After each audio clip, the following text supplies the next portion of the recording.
여러분 혹시 이런 문구를 보신 적이 있으십니까? 예수님을 만나면 인생의 방황이 끝나고 좋은 교회를 만나면 신앙의 방황이 끝납니다. 혹시 들어보셨습니까?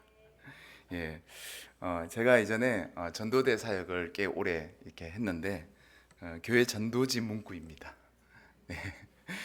예수님을 만나면 인생의 방황이 끝나고 좋은 교회를 만나면 신앙의 방황이 끝납니다라는 문구인데 좋은 말이지 않습니까? 우리 인생의 방황은 예수님을 만나야지 끝나지 않습니까? 그리고 또 한 가지 바람이 있죠. 많은 성도님들이 바라는 그런 바람은 좋은 교회를 만나는 것입니다. 자, 여러분은 양산중앙교회라는 좋은 교회를 만난 줄 믿습니다. 예수님을 만나고 또 좋은 교회를 만나 신앙생활을 한다는 것은 참 복된 일인데 이것을 다른 말로 표현하자면 내가 좋은 교회로 세워져 가는 것입니다.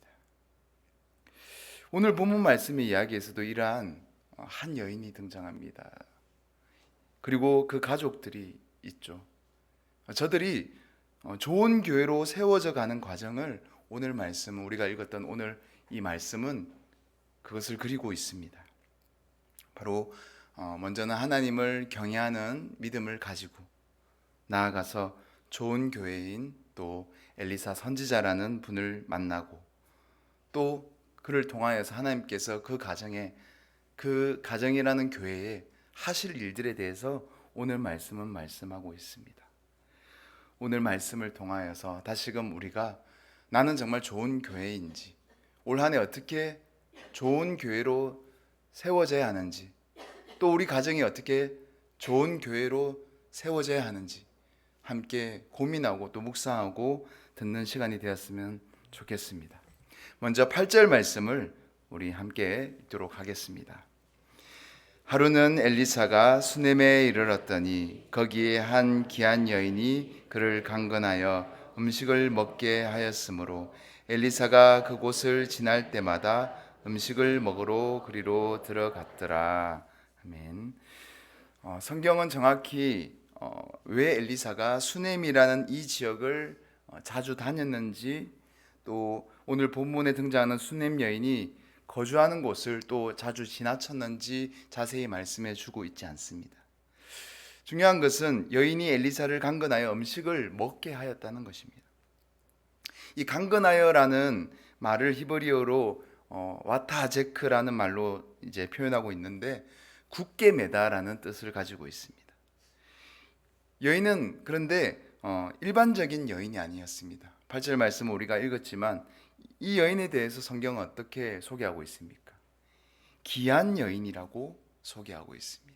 이 귀한이라는 말 또한 이사게돌라라는 말로 존귀한, 위대한이라는 뜻을 가지고 있지만 좀 더 구체적으로 이 여인에 대해서 이 귀한이라는 이 말씀이 표현하는 것은 그녀가 최소한 그 마을에서 굉장히 덕망 높은 여인이었다.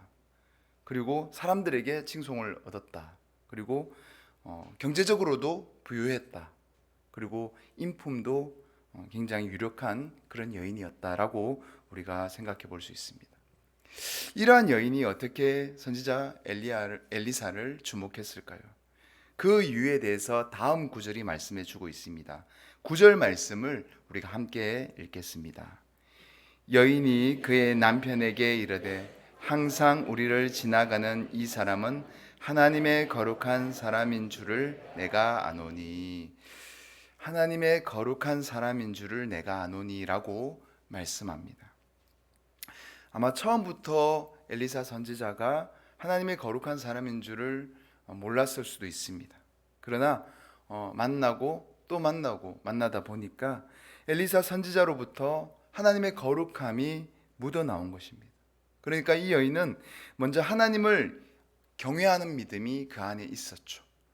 그리고 나아가 좋은 교회인 엘리사 선지자를 하나님께서 이 여인의 믿음을 보시고 만나게 하신 것입니다. 믿음의 인연이죠. 좋은 교회는 사실 좋은 목회자 또 좋은 성도를 가리킵니다. 우리 한 사람 한 사람이 사실은 좋은 교회가 될 때 그때 교회가 부흥되는 것입니다. 엘리사 선지자는 어떤 사람이었습니까? 엘리야 선지자의 제자였죠. 후계자였죠. 그는 이 북이스라엘에서 굉장히 그 당시 부유했지만 그러나 정치적으로도 그렇고 정말 이 북이스라엘이 음란한 그런 시대였습니다. 죄악이 만무한 그런 시대였습니다. 그 시대에 그는 수많은 하나님이 주신 기적들을 행하여 하나님의 거룩함을 나타냈고, 그를 가리켜 성경은 이스라엘의 병거와 마병이 된 사람이라고 소개하고 있습니다. 심지어 그는 죽었어도 사람을 살리는 기적을 일으키는 자였습니다. 물론 그 모든 능력은 하나님께로부터 왔지만 그를 통해 하나님께서는 많은 기적을 행하셨습니다. 이러한 좋은 교회를 만난 여인은 정말 좋은 교회를 짓게 됩니다. 10절 말씀을 우리 함께 읽겠습니다. 청하건대 우리가 그를 위하여 작은 방을 담 위에 만들고 침상과 책상과 의자와 촛대를 두사이다. 그가 우리에게 이르면 거기에 머물리다 하였더라. 여인은 자기 남편과 상의하여서 결국 자주 왕래하시는 이 엘리사 선지자님을 위하여서 거처를 마련해 줍니다. 그런데 원래 있던 자기 집 안에 있는 방이 아니라 새로운 공간을 만들어 줍니다.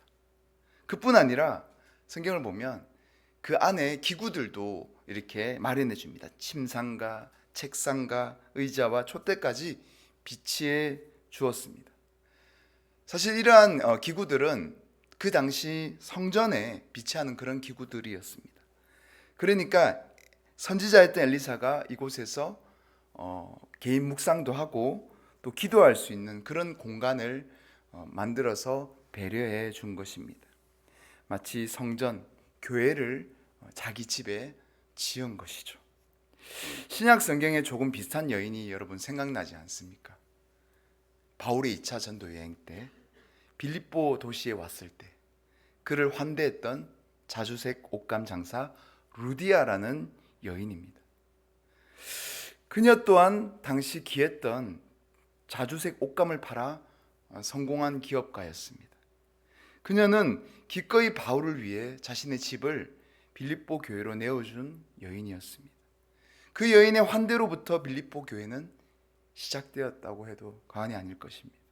이처럼 하나님을 경외하는 믿음으로 하나님의 사람들을 환대한다는 것은 또 다른 교회를 낳는 기적을 일으킵니다. 여호수아의 여리고 정탐에 등장하는 기생 라합이라는 여인이 있습니다. 비슷한 맥락인데요. 라합은 출애굽한 이스라엘 백성들에게 수많은 기적을 행하신 하나님을 경외한 사람이었습니다. 이러한 믿음을 보시고 하나님께서는 그녀에게 누구를 붙여주십니까? 2명의 정탐꾼들이 그 집에 거하게 하셨고, 이 사건을 통하여서 여리고성에서 이 여인과 가족들만 살아남는, 무엇보다 훗날 이 라합은 예수님의 족보에 이름을 올리는 그런 기적을 낳게 됩니다. 이처럼 하나님의 사람들의 환대는 아름다운 기적을 낳습니다. 오늘 수넴 여인의 엘리사 선지자를 향한 환대는 나아가 그 가족들을 풍성케 하는 기적을 또 낳게 됩니다. 그러나 성경은 이러한 환대만 있는 것이 아닙니다. 다윗을 외면한 나발의 이야기를 우리는 알고 있습니다. 그의 결말이 어땠습니까? 그의 결말은 죽음으로 끝납니다. 또 성경에 나오는 수많은 선지자를 외면하고 힘들게 했던, 불신하고 그렇게 저들을 어렵게 했던 그런 사람들의 결말이 어땠습니까? 모두 다 심판과 멸망으로 끝나는 것을 보게 됩니다. 또한 사울 왕이 있죠. 사울은 선지자 사무엘을 무시했습니다. 그것은 결국 하나님을 무시한 일이었습니다. 그는 어떻게 됩니까? 결국 자멸하게 됩니다. 여러분, 환대는 또 다른 환대를 낳는다고 말씀드렸습니다. 사랑을 나누면 우리가 잘 아는 2배가 되는 것처럼 환대는 또 다른 환대를 낳습니다. 그 말씀이 이어진 말씀에 또 나와 있습니다. 11절에서 13절 말씀 함께 읽도록 하겠습니다.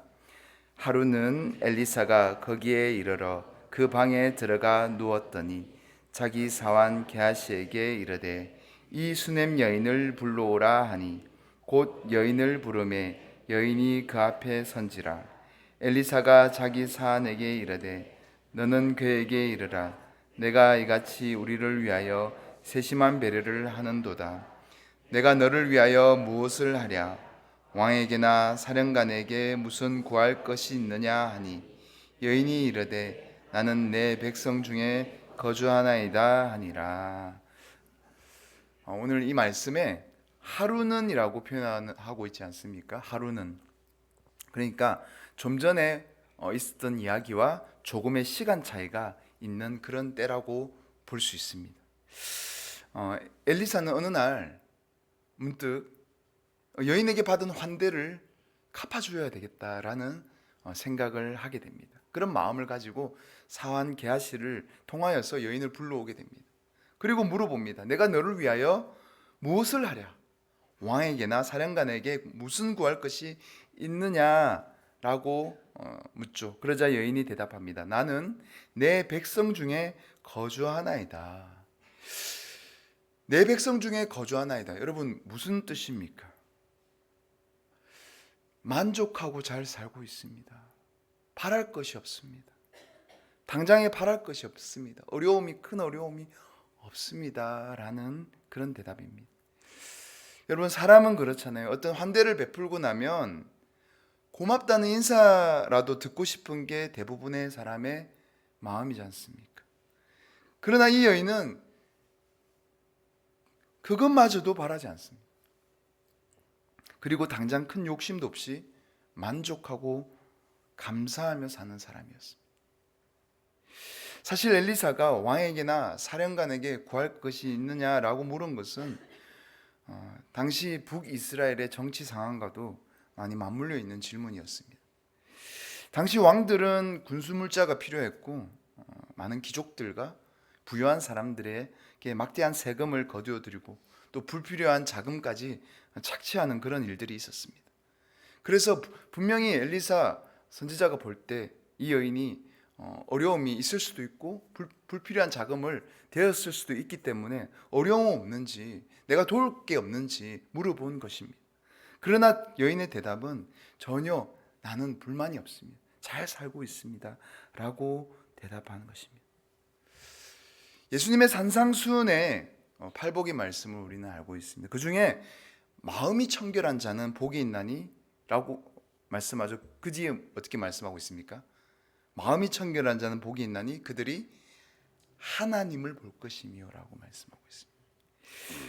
여러분 마음이 다른 욕심이 없으니까 하나님을 보게 되잖아요. 세상이라는 안개가 그치고 나면 여러분 하나님이 보이기 시작합니다. 그리고 하나님을 보게 되면 세상의 욕심이 점차 사라지게 됩니다. 왜입니까? 세상의 값진 보화보다 하나님의 값진, 하나님이 정말 참된 보화임을 경험하게 되기 때문입니다. 여인은 엘리사를 만납니다. 그리고 만나다 보니까 세상이 줄 수 없는 값진 하나님의 귀한 말씀도 들려주었겠죠. 그리고 하나님의 귀한 성품을 또 경험했겠죠. 그리고 하나님 나라가 자신의 마음속에 임함을 또 경험하게 되고, 그러니까 세상 것이 부럽지 않은 것입니다. 그동안 또 여인은 부유하게 살지 않았습니까? 세상 것 많이 누려봤지 않습니까? 그러나 이 모든 것보다 여인이 볼 때 하나님의 사람과 함께하는 그 자체가, 그것이 가장 큰 기쁨, 그 가운데 예수 그리스도를 발견한 것입니다. 그래서 예수 그리스도를 마음속에 받으니 그냥 내 백성 중에 거주하나이다 라고 그렇게 욕심 없는 고백을 하는 것입니다. 그런데 사람은 누구나 마음 한켠에 어떤 빈자리가 있기 마련이거든요. 그래서 엘리사는 사한 게하시에게 묻습니다. 그러면 그를 위하여 무엇을 해야 할까? 그러자 게하시가 굉장히 눈치가 빨랐던 것 같아요. 게하시가 그렇게 대답합니다. 참으로 이 여인은 아들이 없고 그 남편은 늙은 나이다. 엘리사의 사한 게하시가 본문에 처음 등장하는데요. 게하시라는 이름의 뜻은 탐욕이라는 뜻입니다. 이름처럼 그는 본문 바로 뒷장 열왕기하 5장 말씀에 우리가 잘 아는 나하만, 아람 군대 장관 나하만을 고치는 이야기에서 나하만이 엘리사에게 고침받은 대가로 어떤 대가를 지불하고자 할 때 그 대가를 중간에서 가로채는 그런 죄를 저지르게 됩니다. 이를 통하여서 게하시는 나병에 걸리게 됩니다. 어쩌면 여인에 앞서서 엘리사 선지자와 더 오랫동안 시간을 함께했던, 더 가까이서 함께했던 게하시였는데 하나님의 사람을 통해 하나님을 보지 못하였습니다. 물질을 보았습니다. 세상을 보았습니다. 그래서 그는 결국 나병에 걸리고 말았습니다. 성경에는 이런 자들이 꽤 많이 등장합니다. 물질 때문에 저주를 받은 자, 아이성 전투에서의 아간이 그런 경우고요. 또 신약 성경에는 아나니아와 삽비라 같은 그런 자들도 있었습니다. 예수님 바로 곁에도 있었죠. 가룟유다라는 제자가 있었습니다. 오늘날 교회에서도 그런 자들이 있습니다. 교회는 안타깝게도 알고만 있는 것이 아닙니다. 성경에도 나와 있지만 가라지도 있습니다. 겉으로 볼 때는 모릅니다. 그러나 하나님은 아시죠. 하나님은 다 아십니다. 우리가 알곡인지 우리가 가라지인지. 그래서 우리는 다른 것보다 우리 자신을 잘 지켜야 합니다. 우리가 알곡으로 끊임없이 무럭무럭 성장하기를 바라야 하고 기도해야 합니다. 우리가 메말라서 가라지가 되어버리면 우리는 마귀의 종로를 하는 그런 불쌍한 영혼이 됩니다.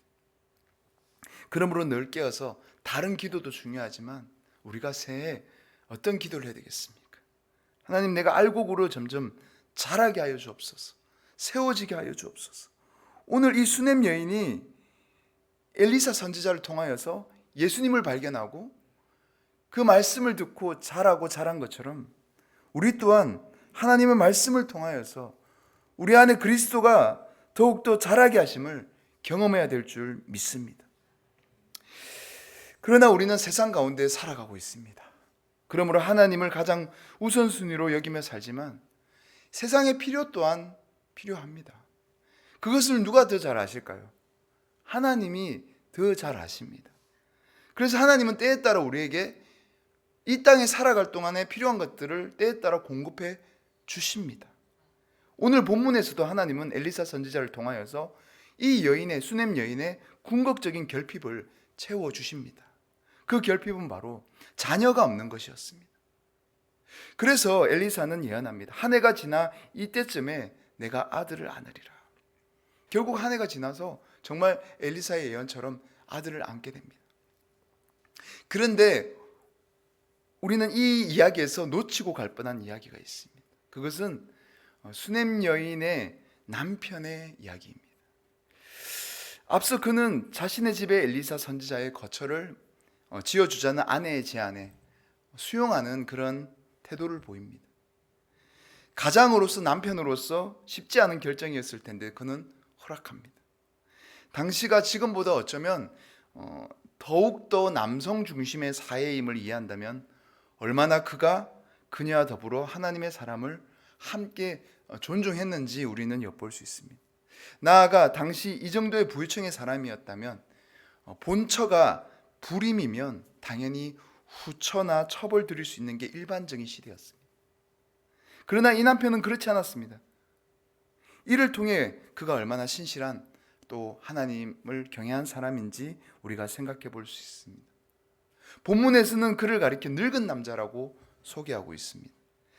이렇게 늙을 때까지 돈이 많았음에도 한 여인만을 지고지순하게 사랑했던 남자, 자기 자녀를 낳아주지 않았음에도 불구하고 사랑해 주었던 남자, 이런 가정에 어찌 하나님께서 선물을 내어주지 않고 싶겠습니까?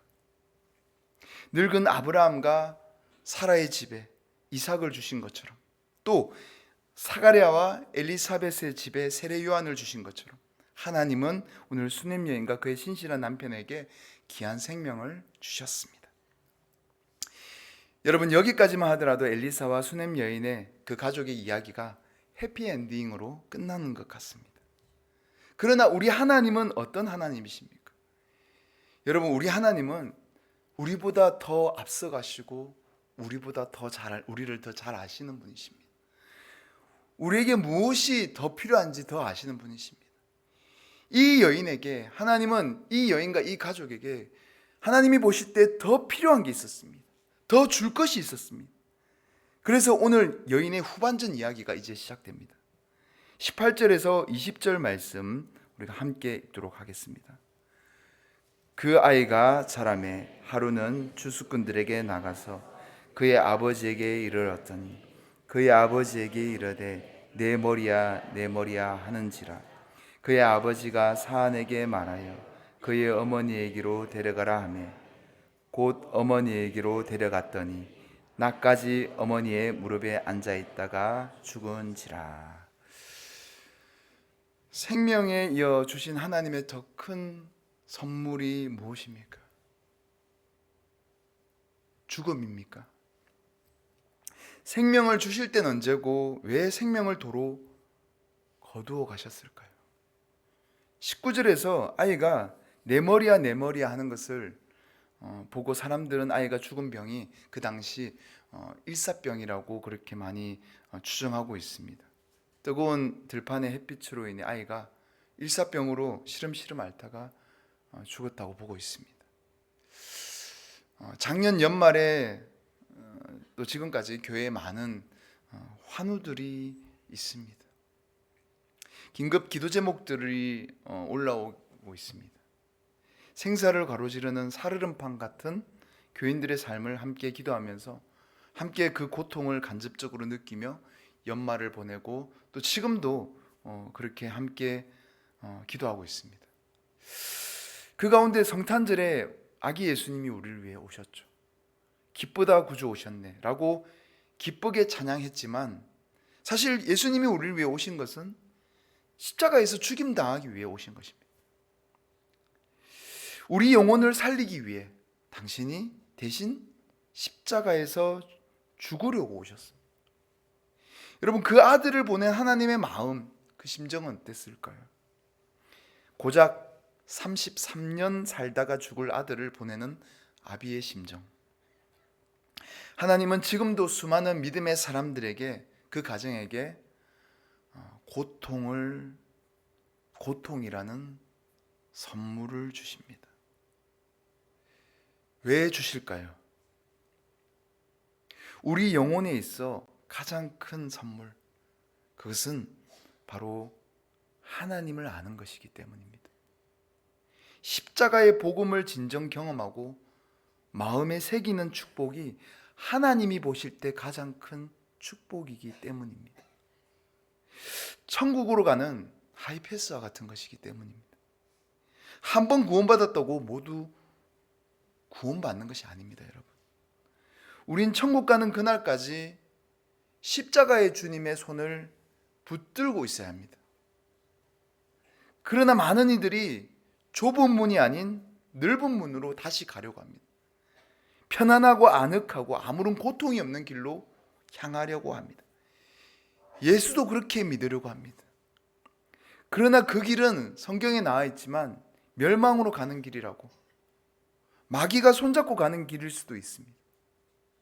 그러므로 우린 십자가의 길을 날마다 경험하도록 기도해야 합니다.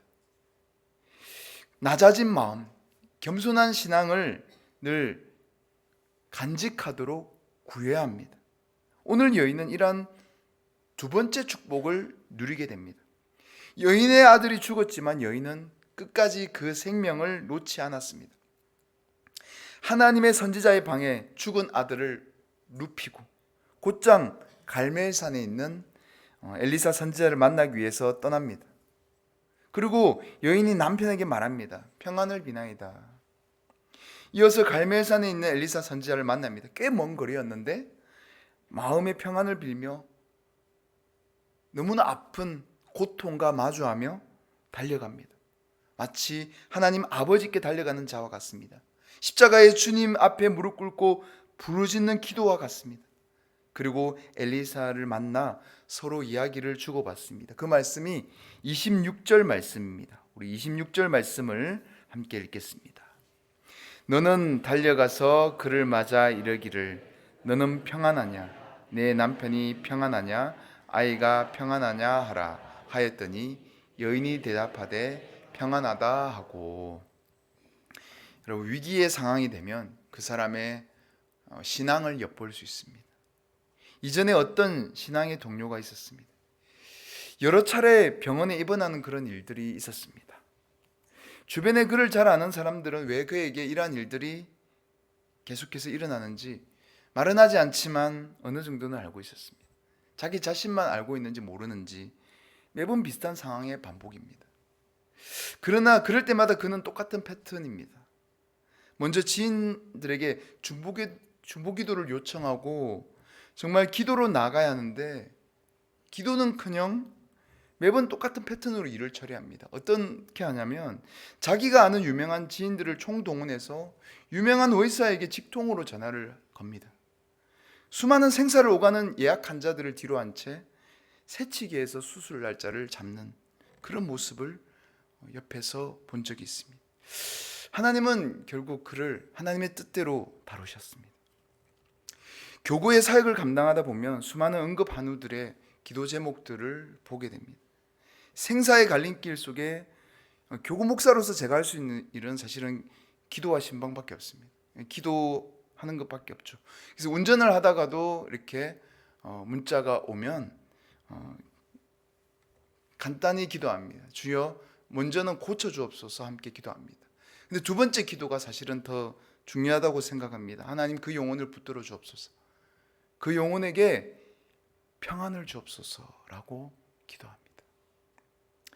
우리에게 하나님께서 주시는 가장 큰 축복은 평안입니다. 평안이라는 단어는 히브리어로 샬롬입니다.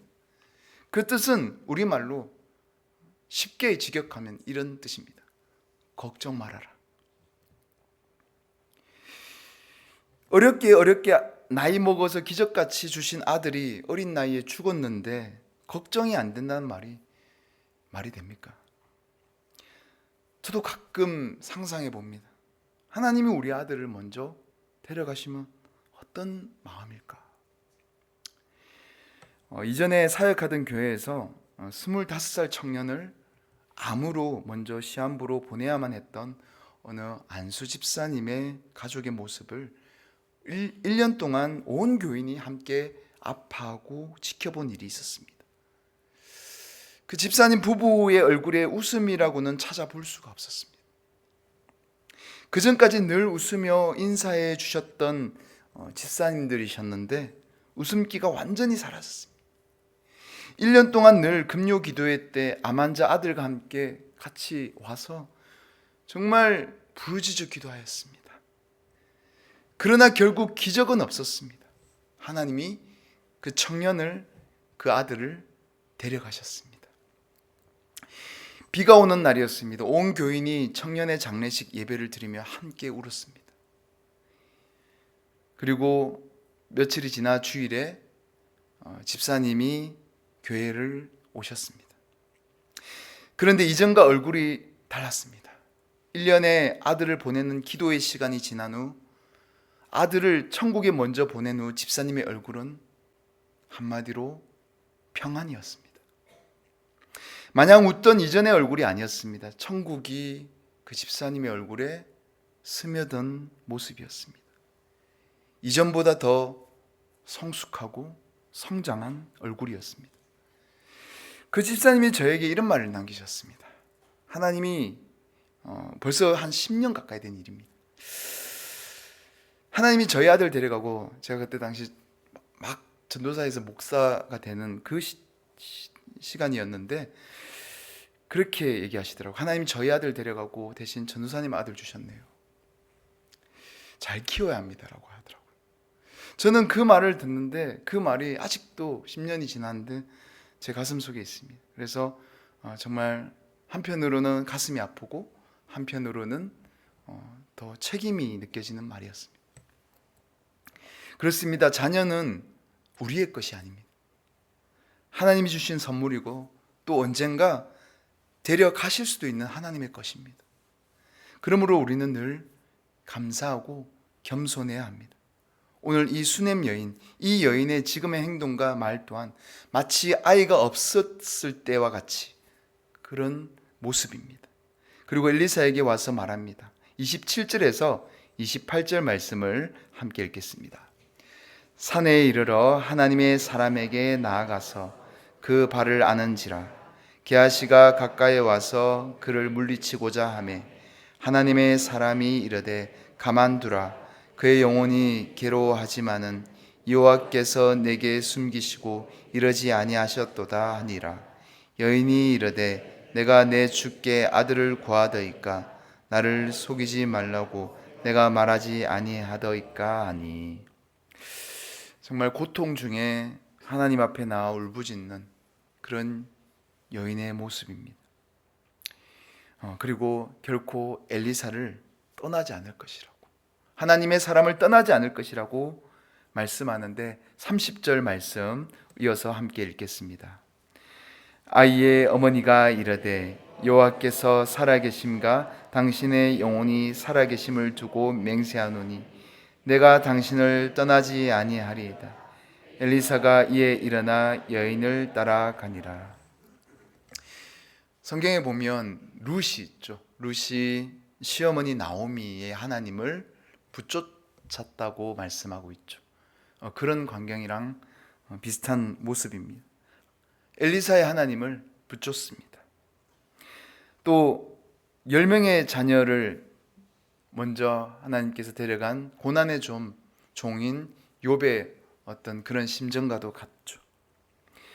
그러한 마음, 그러한 고통 가운데 있는 여인에게 하나님께서는 결론의 말씀으로 이런 말씀을 하십니다. 32절에서 37절 말씀을 우리 함께 읽겠습니다.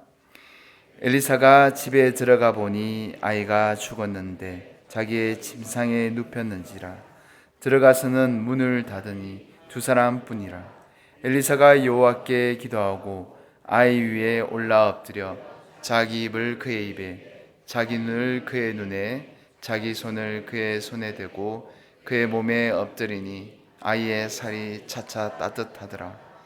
엘리사가 내려서 그 집안에서 한번 이리저리 다니고 다시 아이 위에 올라 엎드리니 아이가 7번 재채기하고 눈을 뜨는지라. 엘리사가 게하시를 불러 저 수넴 여인을 불러오라 하니 곧 부름에 여인이 들어가니 엘리사가 이르되 내 아들을 데리고 가라 하니라. 여인이 들어가서 엘리사의 발 앞에서 땅에 엎드려 절하고 아들을 안고 나가니라. 아멘. 오늘 이야기의 모든 것을 결말을 말씀하고 있습니다. 결국 하나님께서는 이 여인에게 아이를 다시금 생명을 살려서 주셨습니다. 이 이야기를 통하여서 우리는 하나님께서 우리에게 무엇을 원하는지, 우리가 어떤 교회로 세워져 가야 하는지 말씀해 줍니다. 그러나 오늘 이 여인처럼 생명을 살리는 일이 그렇게 많지는 않습니다. 때로는 대부분은 사실은 오히려 생명을 거두어가는 일들이 훨씬 더 많습니다.